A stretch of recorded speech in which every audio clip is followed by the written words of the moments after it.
Good morning, alright? You know what time it is, you know what rhyme it is as usual. I'm your host, A6, and today we're going to be talking about stuff, basically. It is a sunny, kind of cool day. It feels pretty good this morning. It's not too humid or anything like that. I can't stand super humid weather, man. It destroys me. But yeah, so it's not too humid. It's kind of clear air.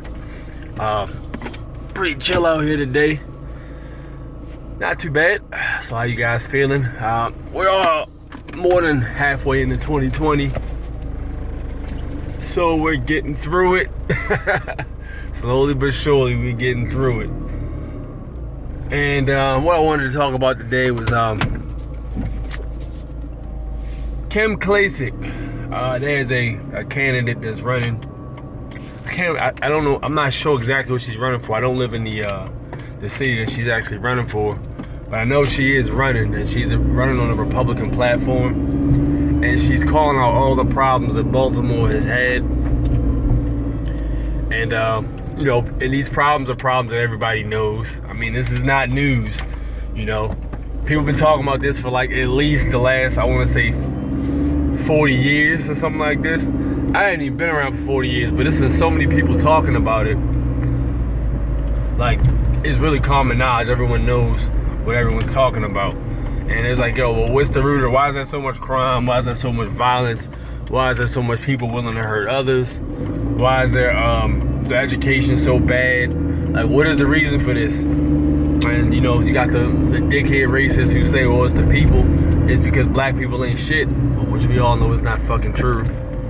Then you got the logical people who basically say, well, the reason would have to be poverty. It would have to be economic disposition. It would have to be things like, bad leadership. When you start to talk about Baltimore, you start talking about the Democrats, and you start talking about bad leadership.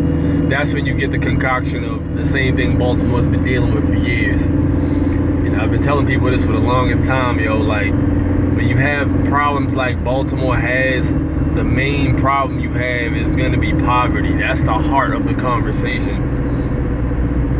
Because when you got poverty, you got all that other garbage that comes into play. It attracts the rest of the bullshit. It attracts the racism.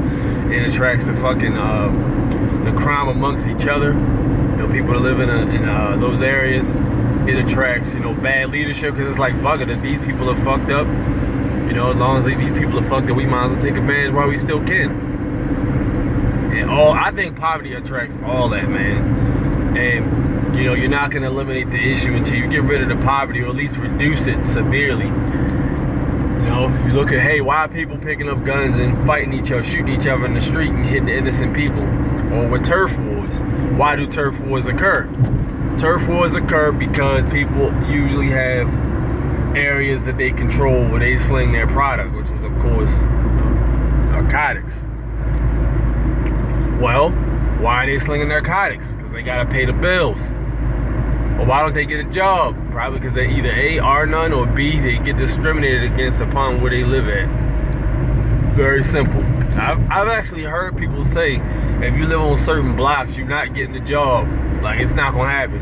They're not hiring you because they feel uncomfortable about hiring people from that area, because they don't want to bring drowning to the job or something like that, or whatever it is, whatever the reason may be. I've actually heard people say this, so I don't think everybody's damn lying.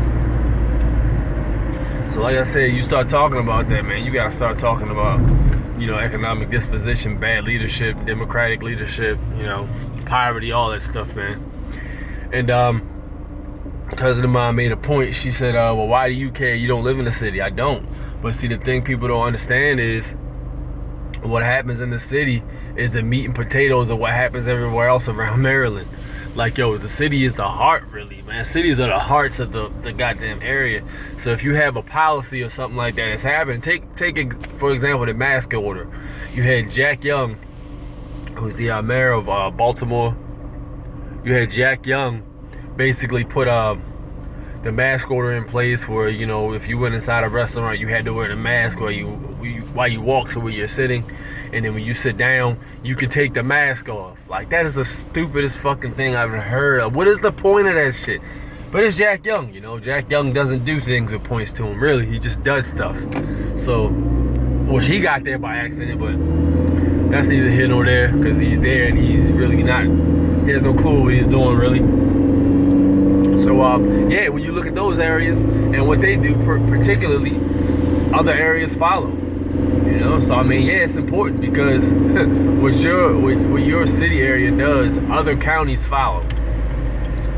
So it's pretty simple why that happens. So that's why I am with it. But you know, Kim Klacik is basically running a Republican platform. I went on a rabbit hole with that.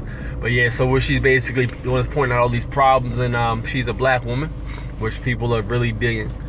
And you got my pro-black people that basically throwing shit at her because, yeah, she does have a white husband, and her husband used to be a stripper, this, that, and the third, which I ain't mad at them pointing it out because, you know, same shit gets done to us whenever something happens. One of us gets shot or some shit like that. They start digging out our history, so everybody gets their history put out now. So it is what it is. But I mean, like, at this point, what other options does Baltimore have? That's my question I want to bring to you guys. What other options does Baltimore really have? Because it's either that, we try something new as a people, or we continue to do the same goddamn thing which has been proven to not work for the last 40 years. So it's like, what do you do? You know? I submit that give that shit a chance, man. Let that shit shine for real. See what happens. Because at this point, you don't really have no other choices. Like, it is what it is. I mean, you have other choices, but people aren't going to collectively take them, you know. So, whatever. Let me know what you guys think in the comments section, and I'm going to continue getting in to punch this clock. I will holler at you guys later. Peace out.